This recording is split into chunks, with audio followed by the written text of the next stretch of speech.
Ерөнхий сайдын албан тушаалаа өгснөөсөө хойш эх орондоо төдийлөн байгаагүй ерөнхий сайд асан Санжийн баяртай холбоотойгоор дэгдсэн нэгэн шүүгэн бол түүний нэрээр Америкийн нэгдсэн улсад 7 үл хөдлөх хөрөнгө байна гэсэн мэдээлэл байсан юм а. Тодорхойлбол 7 үл хөдлөх хөрөнгийн нэгэнлэхэд сая доллароос дээш үнэлгээтэй хаус байсан нь анхаарал татсан. Харин улсын хурлын гишүүн Уянга энэхүү мэдээллийн үнэн мөнийг олж өгөхийг авилгатай тэмцэх газраас хүсээд багагүй хугацаа өнгөрлөө.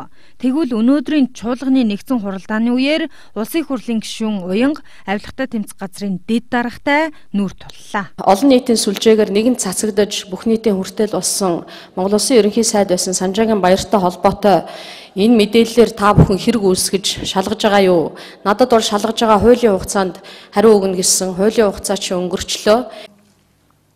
Иргэн Санжийн баяртай холбогдлолтой гомдлыг бид нар өөрийн эрх хэмжээний хүрээнд шалгах ажлыг зохион байгуулж тухайн асуудал дээр мөрдөн дээрээс тухайн хүнийг дуудаж асууж тодруулга хийгээд тухайн хэрэг дээр эрүүгийн хэрэг үүсэх бүрэн дүрэн үндэслэл бүрэлдэхүүн алгаа гэдэг асуудлаар татгалзсан байгаа гişүнэ. Ерөнхий сайд байсан хүний оюутлогын гэрээ байгуулсны дараа ажиллаа өгсөний дараа гадаадах олон тооны үл хөдлөх хөрөнгүүд илэрсэн бол жирийн нэг хэрэг бишээ.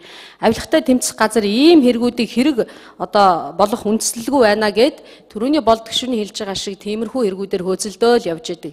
Нэг жарахаа хөөцөлдөөл явж идэг.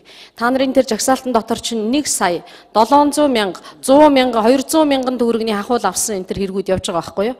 Тэгсэн хэрнээ та нар тэр бумаар доллараар ийдсэн ийм хэрэгүүдийг асуудал үүсгдэггүй ингээ явж байгаа. Авилгатай тэмцэх газар бол үүгээрээ байх шаардлагагүй гэдгээ нотолж байгаа. Ерөнхий сайд асан баярыг эзгүй байх үеэр болсон энэхүү үйл явдлын талаар тухайн үед тэрээр өөрийн байр сууриа илэрхийлээгүй. Харин хожим нь нэгэн телевизэд өгсөн ярилцлагандаа дээрх мэдээллийг үгүйсгэснийг энд онцолё. Баццэг Алтан Баган нар мэдээллээ.